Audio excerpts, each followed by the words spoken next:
I'm here to talk about success.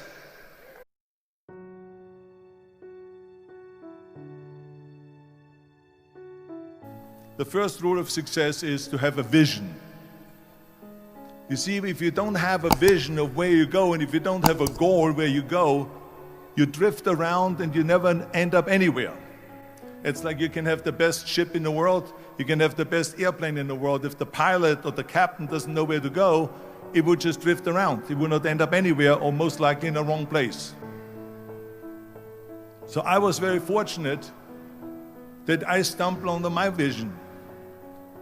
I mean, as you know, I was born in 1947 in Austria after the Second World War. And I didn't really like Austria when I grew up. I couldn't wait to get out of there. I couldn't see myself becoming a farmer or a worker in a factory or anything like that, even though my parents wanted me to stay there and have a normal life. My father wanted me to become a police officer like he was. My mother wanted me just to stay there and marry a girl with the name of Heidi, hopefully,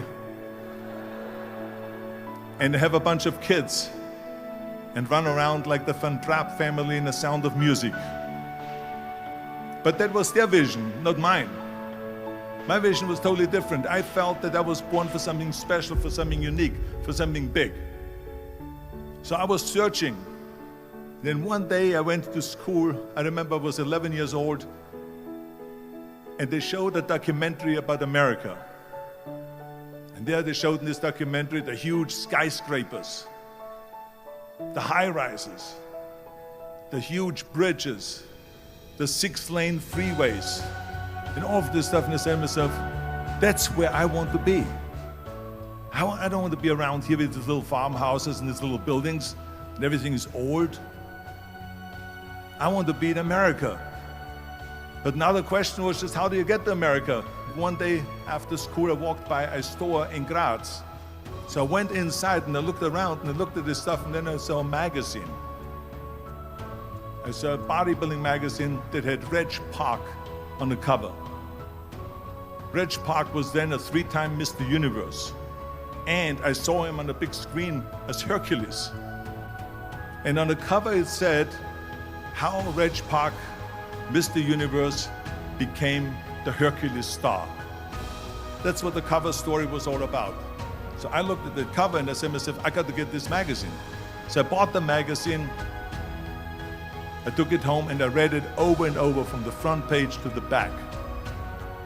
It had everything in there, how he trained, how he was working out in Leeds, England, in a factory town, how he worked out every day for 3-4 hours and became the strongest man of Europe, and how he won Mr. Europe and Mr. Great Britain, and then eventually Mr. Universe, and how he won the second Mr. Universe and the third Mr. Universe, and how he was discovered to play the starring role in Hercules. I read that and I said to myself, wow, this is the blueprint for my life. This is exactly what I want to do. I want to become a bodybuilding champion just like Reg Park. I want to get into movies just like Reg Park. And I want to make millions of dollars and be rich and famous just like Reg Park. Do you know how great it felt that I knew where I was going? Imagine the majority of people don't know where they're going.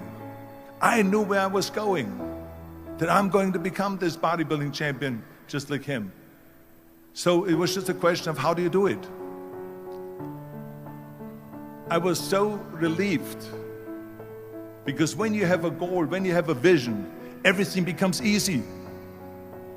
The majority of people don't like what they're doing, because they're really not doing it because they didn't have a goal and they followed this goal.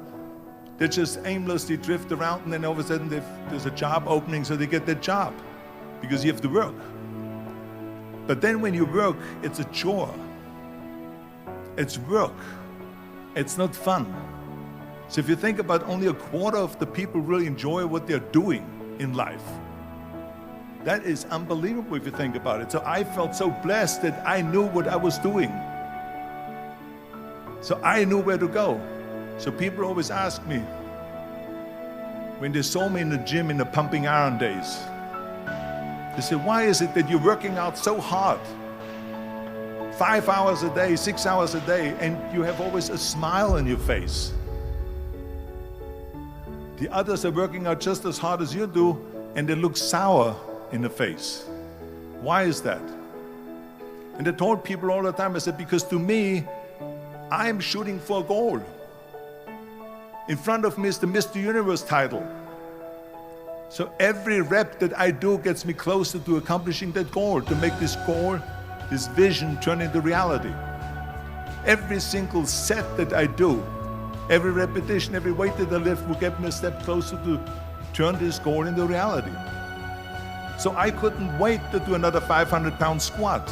I couldn't wait to do another 500-pound bench press. I couldn't wait to do another 2,000 reps of sit-ups. I couldn't wait for the next exercise. I felt so great knowing where I was going, and I tell you, it worked. I mean, think about it. And at the end, I was just not visualizing just my exercise, but I was really lifting the trophy over my head.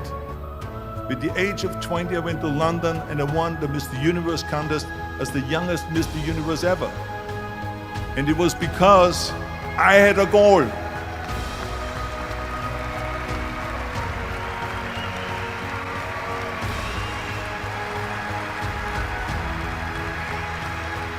So let me tell you something, visualizing your goal and going after it makes it fun. You got to have a purpose no matter what you do in life. You got to have a purpose. So that's rule number one, have a vision. Rule number two is, don't listen to the naysayers. Don't listen to the naysayers.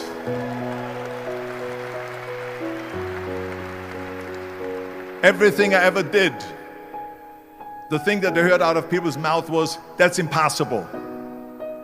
That can't be done. Or no. The same was also when I went into, not just in bodybuilding, they said no. When I wanted to come to America, when I wanted to go to America, they said it's impossible. There's no money that you have to fly even over there. You have no money when you go over there to live with. And what do you think, they're gonna wait for you? They have plenty of big bodybuilders over there. It was all no, no, and it can't be done, it's impossible. And I remember then that the same thing happened also when I went into the show business. Can you imagine? I was now a bodybuilder, I weighed 250 pounds, I was Mr. Olympia 6 times, I was Mr. Universe 5 times, and Mr. World and Mr. International. I won 13 World Bodybuilding Championships altogether, and now I said to the agent, the Hollywood agent, I want to get into movies. He said, that's funny, Arnold. I asked a studio executive, I say, I want to get into movies. I want to be a leading man. He started laughing. So they all say it's impossible. So whenever someone said to me, it can't be done, I heard it can be done. When they said no, I heard yes. And when they said it's impossible, I heard it is possible. Because I am a strong believer.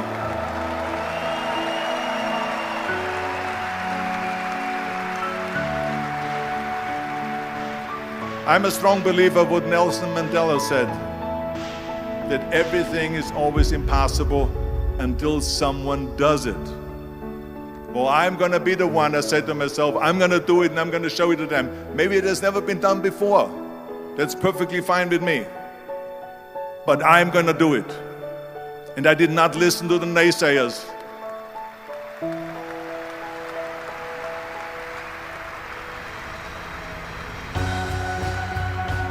And the same thing is also in politics. I remember that in politics, I had a very clear vision that I will be the leader of California. That's as far as I could go because I was not born in America, so I could not run for president. So being the governor of the 5th largest state, I should say the largest state, the 5th largest economy in the world, was for me really the ultimate title, the ultimate accomplishment in politics. So even though people came up to me and says, why don't you go and run for something smaller, you're never gonna make it. I ran for governor and then 2 months later I became governor of the state of California. Again, because I had a very clear vision what I'm going to do with California.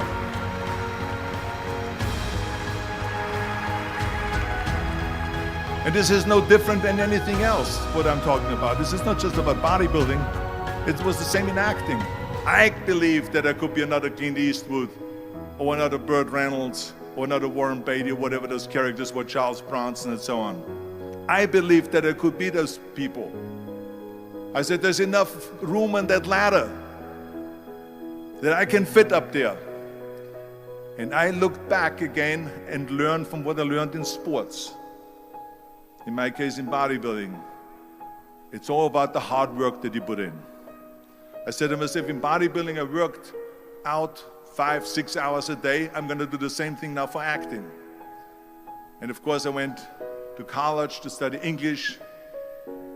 I studied voice,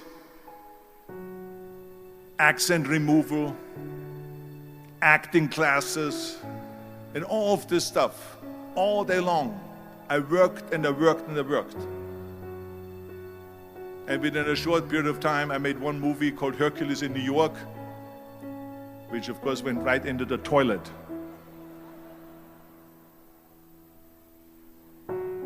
But it didn't discourage me. I still had the same vision. And then all of a sudden I did Streets of San Francisco. I did Stay Hungry and Pumping Iron and The Villain. And then all of a sudden I was asked by Dino De Laurentiis and by Universal Studio, biggest studio, to star in Conan the Barbarian. And after I did Conan the Barbarian, the director at the press conference said to the press,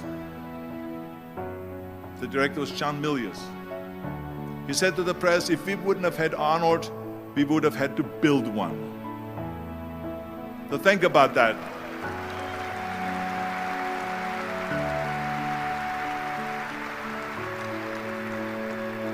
The very body that they said can never be sold because the time is wrong. A few years later, I'm doing Conan the Barbarian, and it was the #1 hit at the box office when it came out in the summer of '82. Think about that. And the director says, if we wouldn't have had his body, we would have had to build one.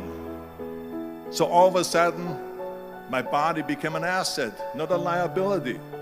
And the same thing was with Terminator. After we were finished filming Terminator, Jim Cameron said to the press, if Arnold wouldn't have had that accent and talked like a machine,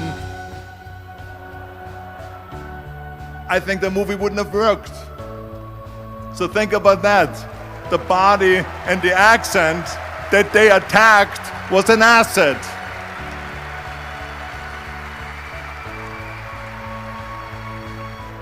But I didn't listen to those losers.